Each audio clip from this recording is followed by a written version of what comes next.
Арыбаңыздар, ардактуу угармандар, амансыңарбы достор.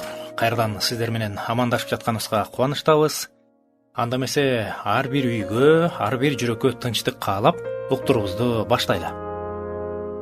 Бүгүн болсо биз адамзат үчүн эң баалуу, эң керектүү жана эң ыйык түшүнүктөрдүн бири жөнүндө сөз кылалы деп турабыз. Ал тынчтык. Угарман, тынчтык бул жөн гана согуштун жоктугу эмес. Тынчтык бул адамдардын бири-бирине болгон урматы, сабырдуулугу, боорукерлиги жана түшүнүүсү. Тынчтык бар жерде өнүгүү бар. Тынчтык бар жерде билим бар. Тынчтык бар жерде келечек бар. Ар бир адам бактылуу жашоону каалайт. Ар бир ата-эне балдарынын аман-эсен, коопсуз шартта чоңоюшун каалайт. Ар бир өлкө өнүгүүнү, өсүүнү жана гүлдөп өнүгүүнү самайт. Бирок мунун баары бир гана тынчтык болгондо гана мүмкүн экен. Ал эми тарыхты карасак, дүйнөдө көптөгөн согуштар болгон. Алар миллиондогон адамдардын өмүрүн алып, мен деген шаарларды талкалаган. Үй бүлөлөрдү бөлгөн. Билгенибиздей, чындыгында согуштан эч ким утпайт. Согуштан адамдар дагы, мамлекеттер дагы чоң жоготууга учурайт. Орман, ошондуктан тынчтык адамзаттын эң чоң байлыгы. Тынчтык бар жерде мамлекет өнүгөт. Себеби адамдар билим алат, иштейт жана жаңы идеяларды жарата алат. Айтып кеткенибиздей, тынчтык бар жерде илим өнүгөт. Жаңы технологиялар пайда болот. Экономика өсөт. Жумуш орундары көбөйөт. Угарман, ошондуктан тынчтык бул жөн гана сөз эмес. Ал өлкөнүн өнүгүүсүнүн негизги пайдабалы десек дагы болот. Тынчтык бар жерде адамдар бири-бирине ишенишет. Коомдо ар кандай улуттар, маданияттар жана көз караштар бар. Бирок адамдар бири-бирине урмат менен мамиле кылганда гана тынчтык сакталат экен. Ал эми биримдик бул тынчтыктын негизи. Эгер адамдар бири-бирине сабырдуулук менен мамиле кылса, ар кандай пикирлерди түшүнүүгө аракет кылса, анда коомдо ынтымак орнойт. Кээде тынчтык жогору жактан башталышы керек. Мага эч кандай тиешеси жок. Мен жөнөкөй эле катардагы адаммын дешибиз мүмкүн. Бирок угарман, тынчтык жогору жактан эмес. Ал эң биринчи үй бүлөлөрдөн башталат экен. Эгер үй бүлөдө урмат, түшүнүү жана сүйүү болсо, балдар дагы ошол баалуулуктар менен чоңоет. Андыктан ата-энелер балдарына алса ал, чапса чап, тепсе теп, жулса сен дагы жулуп ал, уурдаса сен деле уурда дебестен, тескерисинче сабырдуулукту, боорукерликти жана адамгерчиликти көбүрөөк үйрөтүшүбүз керек экен. Балдар чоңойгондо ушул биз жашап жаткан коомдун мүчөсү болушат. Эгер алар тынчтыкты баалаган адамдар болуп чоңойсо, анда коом дагы тынч жана ынтымактуу болот. Кээде кичинекей жакшы иш дагы чоң өзгөрүүгө алып келет. Бир адамдын боорукерлиги башка адамдарга үлгү болушу мүмкүн. Угарман, азыр ушул тынчтык тууралуу дагы кененирээк түшүнүү үчүн Кудай сөзүнө кайрылып көрөлү. Ыйык Инжил китеби Филиппиликтерге жазылган кат 4-бөлүмдүн 6-7 аяттарында. Эч нерсе тууралуу камсынабагыла. Ар дайым сыйынганда жана жалынганда каалооңорду ыраазычылык билдирүү менен Кудайга айткыла. Ошондо Кудайдын акыл жеткис тынчтыгы силердин жүрөгүңөрдү жана ойлоруңарды Машаяк Ыйса аркылуу сактайт дейт. Тынчтыгыңарды Машаяк Ыйса аркылуу сактайт. Башкача айтканда коргойт дейт.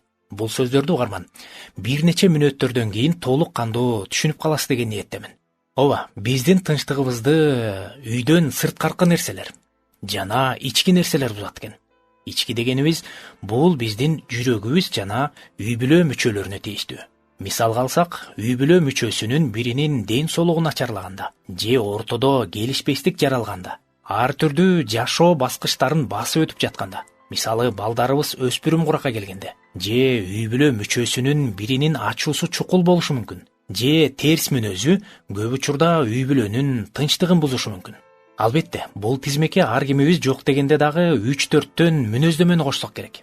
Ал эми сырткы факторлар бул финансылык көйгөйлөр, табигый кырсыктар, аба ырайы, өлкөдөгү ар кандай кырдаалдар, окуудагы же жумуштагы көйгөйлөр болушу мүмкүн. Бирок жогорудагыдай эле бул тизмекти дагы уланта берсек болот. Андан дагы бүгүнкү күндө биздин тынчыбызды алган абдан көптөгөн факторлор бар.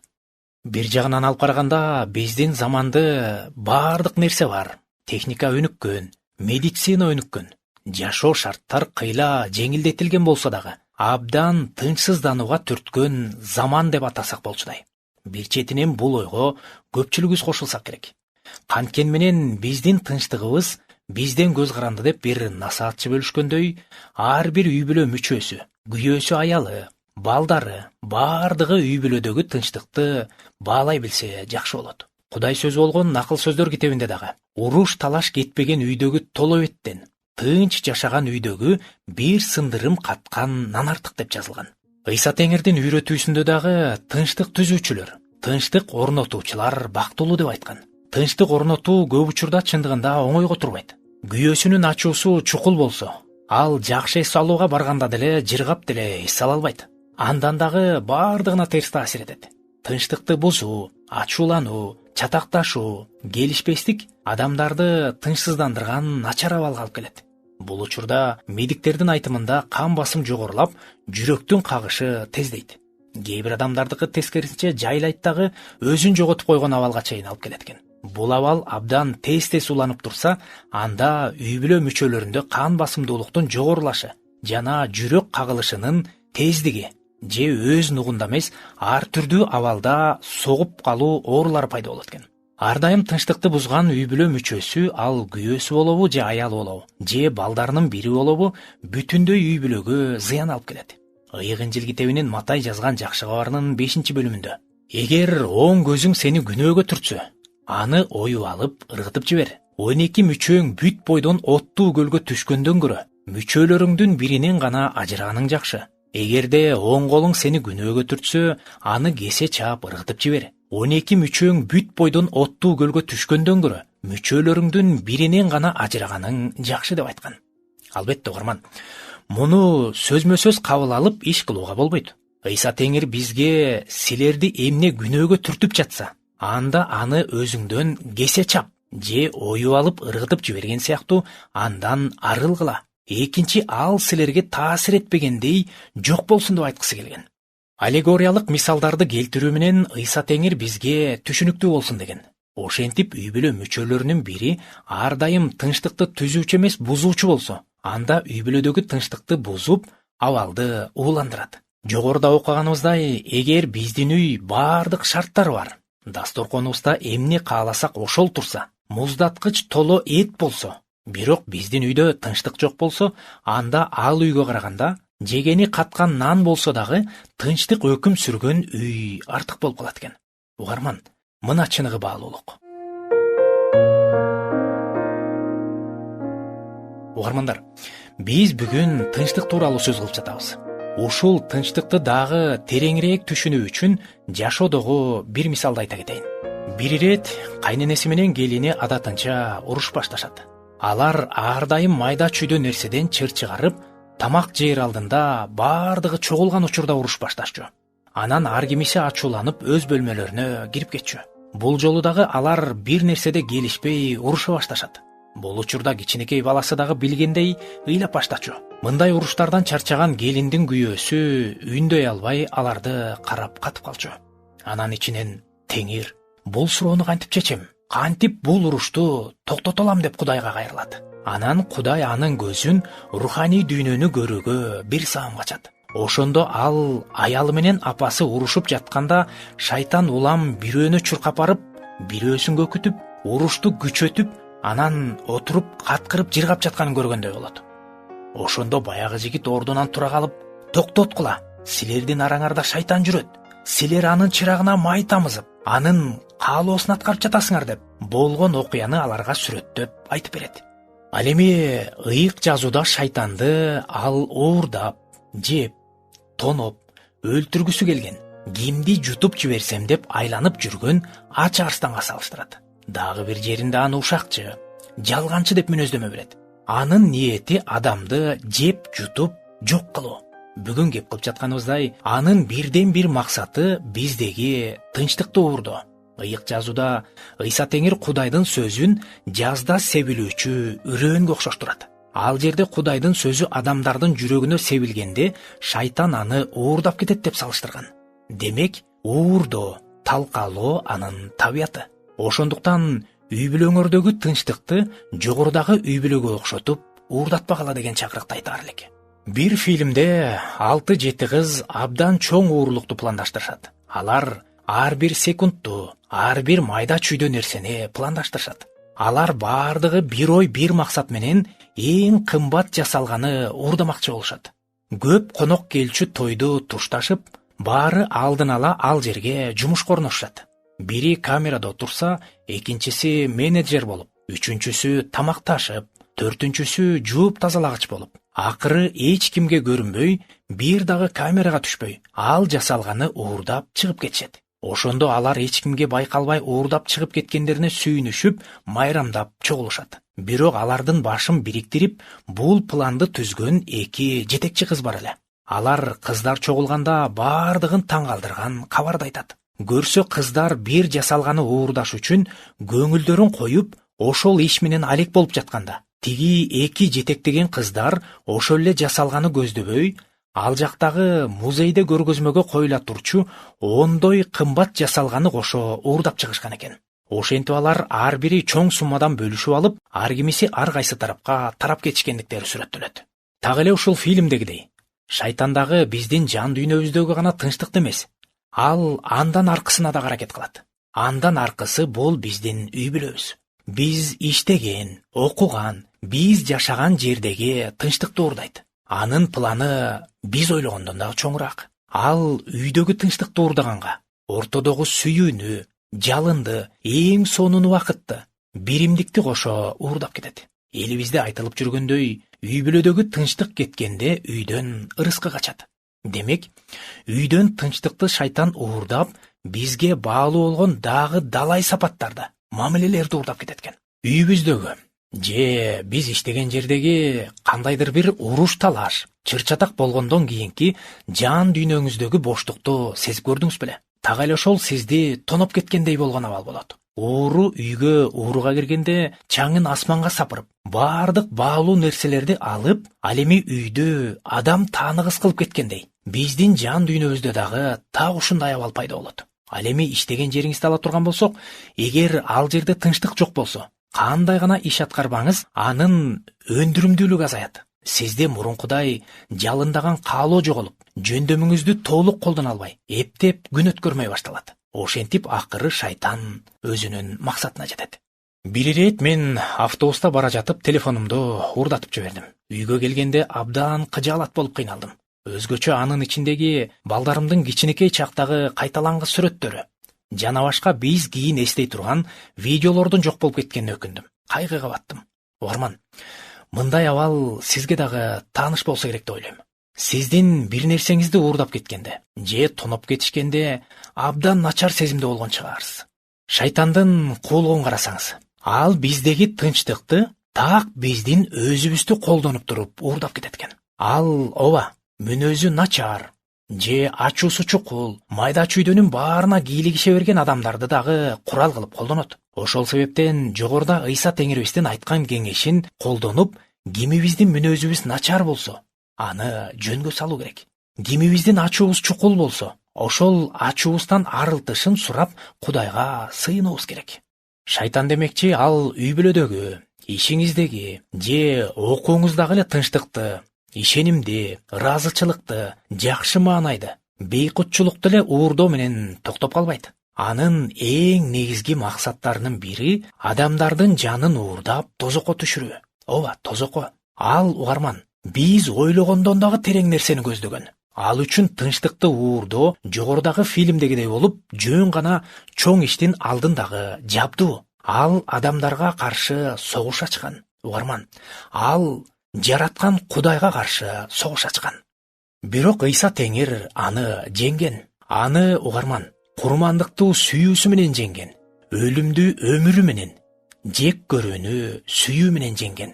Ал бизге куткарылууну, толук кандуу ашып ташыган өмүрдү берген. Болгону ал өмүрдү ар бир адам жекече кабыл алып, бактылуу жашап башташ керек. Угарман, Кудай Ыйса Машаяк аркылуу негизги ишти кылган. Болгону биз ага ишенип, Кудайдан кечирим алып, шайтандын үстүнөн бийлик кылышыбыз керек. Коомубуздагы, үй бүлөбүздөгү тынчтыкты баалап, ар бирибиз кайда гана болбойлу тынчтыкты орнотуучу, тынчтыкты сактоочу болушубуз абзел экен. Ошенткенде гана Кудайдын сөзүндө убада бергендей, биз бактылуу боло алабыз.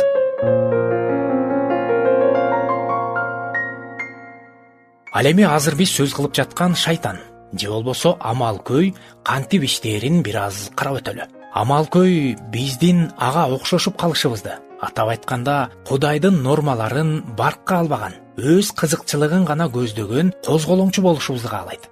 Негизи ал бизди өзүнө окшоп ой жүгүртүүгө жана иш аракет кылууга мажбурлай албайт. Андыктан ошол максатына жетиш үчүн ал башка көптөгөн жолдорду колдонот. Мисалы, ал бизди анын таасирине алдырган адамдар менен курчайт. Анан биздин жаман чөйрөнүн ой жүгүртүүбүздү, иштерибизди буза турганын билип туруп, алар менен көбүрөөк убакыт өткөрө башташыбызды каалайт. Кимде ким Сулайман пайгамбар жөнүндө жакшы билсе, анда ал пайгамбардын так ушул тузакка түшүп калганын билет. Ыйык Тоорат китебинен анын жалган кудайларга сыйынган көптөгөн аялдарга үйлөнгөндүгүн окуйбуз. Алар ага күчтүү таасир этип, бара-бара аны түз жолдон чыгарышкан. Ошентип өмүрүнүн акыркы жылдарында Сулайман пайгамбар Кудайдан алыстап кеткен. Ошондой эле амалкөй өзүнүн ой жүгүртүүсүн жайылтыш үчүн интернет булактарындагы ар кандай маалыматтарды, теле шоу менен кино тасмаларды да колдонот. Анткени биздин башка бирөөлөрдүн жашоосун баяндалган окуяларга кызыгаарыбызды билет. Андай окуялар кызыктуу эле болбостон ой жүгүртүүбүзгө, сезимдерибизге жана иштерибизге таасир этет. Амалкөйдүн ой жүгүртүүсү менен уулангандар башка бирөөнүн жашоосу туурасындагы окуяларды колдонуп бизди бузушу мүмкүн. Андыктан акыл эстүү болгонубуз өтө зарыл. Жүрөгүбүздү тийиштүү түрдө сакташ үчүн кооптуу нерселерди баамдай билип, өзүбүздү коргош үчүн дароо иш аракет кылышыбыз керек. Кудай сөзүндө баарынан да сактай тургандан жүрөгүңдү сакта, анткени өмүрдүн булагы анда дейт. Бул Накыл сөздөр 4-бөлүм 23-аяттагы сактоо деп которулган сөз сакчынын милдетин бизге эскертип турат. Сулайман падышанын күндөрүндө шаарды курчап турган дубалдардын үстүндө сакчылар дайыма сак туруп, шаарды кайтарышчу. Эгер душман жакындап келатканын көрүшсө, белги беришчү. Бул мисал амалкөйдүн акылыбызды бузушуна бөгөт коюш үчүн эмне кылышыбыз керектигин түшүнүүгө жардам берет.